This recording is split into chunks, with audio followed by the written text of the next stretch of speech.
All right, here we go. Part two, my favorite three songs from each Kiss studio album. And now we're going to do our next four, maybe five. We'll see how the mood strikes me. First up, 76, Rock and Roll All Over. I personally really dig this album. It's going to be one of my favorite Kiss records. So we still have Paul Stanley, Gene Simmons, Ace Frehley, and Peter Criss. That's the core. It's the original guys.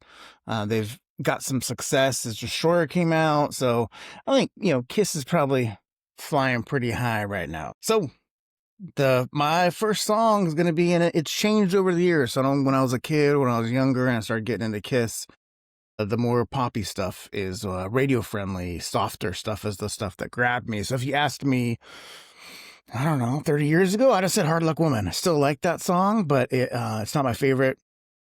The story is Paul Stanley wrote that song for Rod Stewart. So I'm glad Kiss ultimately decided to use it for themselves, or Rod Stewart didn't want it, or whatever it is. It's a great song on this album. But the song I'm going to go with first is I Want You. Cool Paul Stanley on vocals, soft as it opens up, acoustic guitar, Paul singing quietly, and then I want you, and then it kicks into it, has that energy. I like the drumming on it. I think Ace's solos, he's a really good writer of guitar solos, and I just think they're a really underrated band overall. And the next, we're going to go with Baby Driver. So this is where Peter Criss is on the vocals, and I definitely have an affinity for Peter Criss is singing on this rocky stuff, and it has more of a gruff edge to it. Definitely not metal. I think sometimes Paul Stanley's voice can get more of a metally vibe, but Peter's is just more down and gritty, and I think it's a great addition, as you have these four different guys that can sing. And I mean, it seems truly special to have a band where you have four guys that can take lead vocals whenever they choose. But yeah, Baby Driver, great song. I've liked that one since I had this album. I don't think I realized Peter Criss was singing initially, which they sound so different. I'm just gonna chalk it up to being a kid. And then my third song, I was going between Making Love and I was going between Making Love, Hard Luck Woman, and then Calling Dr. Love. And I ended up on Calling Dr. Love because I hadn't picked a Gene song for this album yet. So we're going to go Calling Dr. Love. This is a song I dug as a kid. It was on the double platinum record I had. It's probably on Smashes, Thrashes, and Hits, which I had that album too. Yes, cool. Just a rocker. It was a concert staple there for a while, and it just kind of has a beat to it.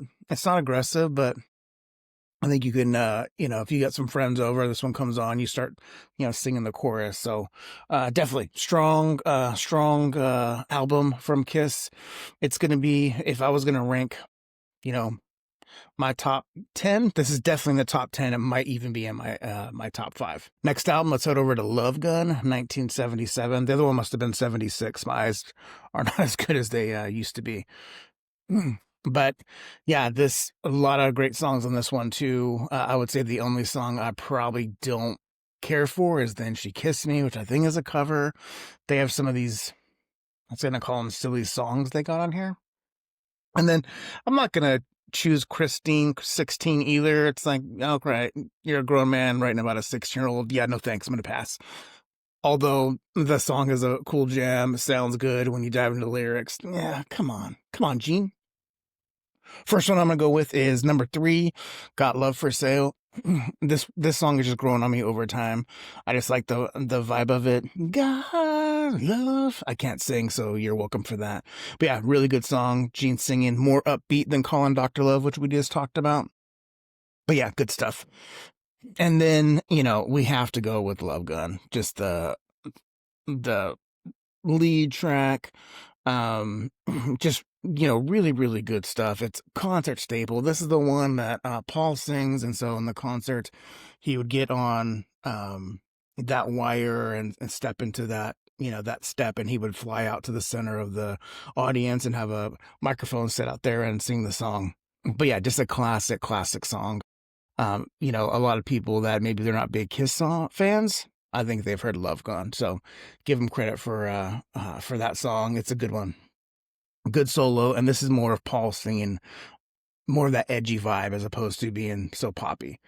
And then third song for Love Gun, I'm going with I Stole Your Love, the album opener. Good riff, good drums, it builds. This is Paul Stanley singing again. So yeah, this is a really, really good song. You see it in some of the Alive albums. I think it's definitely on Alive too, if I'm not mistaken. And just throughout, I like the energy of it. Um, it's like, you know, let's do this. Let's do this. The other songs, a lot of good songs on here. You have probably Ace's most famous song as a in the band Kiss, where he has the guys with him, is Shock Me. Always check out his live performance of that. His guitar's doing some cool stuff with the smoke bomb in there, and it's got some laser work later. Tomorrow and Tonight's cool. Hooligan's a good, like, sleazy one. Almost Human. Yeah, this is just a solid Kiss album. One of the other ones that has I like Destroyer a lot as a young kid. There were just some songs in there that really spoke to me, but I would take Love Gun over Destroyer any day at this point. Now we're going to get into, Kiss had success. Peter and Ace struggling with booze and probably drugs. I bet Eugene and Paul's egos are through the roof at this point. So, you're starting to see friction in the band. And this is described as the disco album, the Dynasty record, released in 1979. And there's some disco elements, I guess. I mean, it's still a Kiss record to me. Um, but yeah, I don't believe Peter Criss does the drumming on this one. I think it's Anton Fig. And so, yeah, it's the We Still Need Your Face as the Catman, but I guess you don't have it together. And I know Ace was very much against the direction of this record. My favorite song by far and away, Sure Know Something. Cool bass lick, catchy chorus, starts slow, and then, builds into that chorus. It's been one of my favorites from the beginning, as a kid, and it just has stood this test of time for me. I believe it's on their Unplugged record, which is a great version of that too. So that's a great one with Paul on vocals. And then, I mean, I gotta go with I Was Made for Loving You. I've heard that song probably way too many times at this point. But there's some really neat videos I have of my kids. That song comes on, whether we were watching Scooby-Doo and they did the Kiss episode, and one of them's drumming and the other one's singing. And so as I indoctrinated my kids into Kiss, that one just has a special moment when I hear that song, and then just picture, them, bouncing to it, and one of them's drumming. And so, yeah, it's cool. Cool one. And then this one I went with, I know it's a cover. I believe it's Rolling Stones cover. I'm going to go with 2000 Man. That is with Ace Frehley on vocals. This is a good one for him. Yeah, good rocker. This one also makes an appearance on Unplugged when Ace comes back out. And so I think, he did the band proud, with that one. So Sure Know Something, I Was Made for Loving You, and 2000 Man. All right, let's do one more. We'll do fifth. We'll go music from the Elder, but Kiss Unmasked, so 1980. This is another record, does not get love. I actually really like it. I really dig this one. It's definitely a different vibe. Ace sings quite a bit on this one. And the first song I'm going to say, it's going to be my favorite song on the record now, is Torpedo Girl. And so this is Ace on vocals, cool bass line, cool guitar work. But yeah, anytime this one comes on, I can just feel myself moving to it. So Torpedo Girl, great song.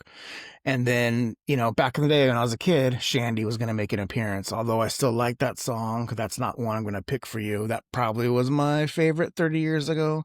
But now we're going to go, Is That You? That's going to be Paul's on vocals. His more, I don't even want to say aggressive because it's not an aggressive song, but the song with the more energy. And, with the vibe, talking about, a girl over there and what she's dancing. And, so the edge to this song, but it's very clear what they want to do. But yeah, Is That You is going to be song number 2 for me. And then song 3 was tough. I like Two Sides of the Coin. That has Ace on vocals. Tomorrow's cool. Paul's on vocals for that one. But let's bring Gene back into the mix. We're going to go, The Naked City. Yeah, just a softer song, but it's catchy. This is, again, classic rocks song. You know, when I think of the demon persona and he's singing this song, it doesn't really match up, but I think the song's really, really solid. So yeah, we're going Torpedo Girl, Is That You, and The Naked City. But hey, go out and get Unmasked, man. I'm telling you, it is underrated and really sadly underrated. Let's go one more. We're in this clip of the controversial albums from Dynasty to Unmasked and now Music for the Elder. This is the record I listened to the least. This is their concept record. Ace was definitely against this one. And if you watch some of the videos of them playing on Tonight shows or versions of that, yeah, some of the guys have cut their hair. They still got the makeup on. But when I first heard this album, I really didn't like it. It has grown on me, over the years. And so by far and away, my favorite song is I. Yeah, that's I'm surprised it took so long. I didn't give this album justice, but I should be in my playlist wherever I go. It might even be in my top 10 if I rank them by singers. If it's going to be my top 10 from Paul, I is probably going to be in there. And then The Oath, that's the other one that I like. I believe that's on one of the live TV shows that they do. So yeah, Oath and I, by far and away, my favorite two songs. And then, where was I going to go? There's the parts about the Odyssey that I think are neat. Mr. Blackwell's, kind of cool. Gene's on that one, if I'm not mistaken, on Mr. Blackwell. But what I ended up doing, and I really picked it because the version on Unplugged is, I think, just spectacular, is A World Without Heroes. Total ballady song. I think if they released that as a single for the radio, it probably would have done pretty well. But yeah, if you haven't checked out this record, give it a chance, and definitely check out A World Without Heroes on Unplugged. Really, really solid. I think that Unplugged record is fantastic. It's out of the Unplugged that came out around that time. Kiss and Alice in Chains are my favorite too. So, all right, that was part 2 of my top 3 songs with Kiss. We're now, next video, we're going to move into them taking the makeup off. So, Creatures of the Night will be next up in part 3. All right, y'all, take care.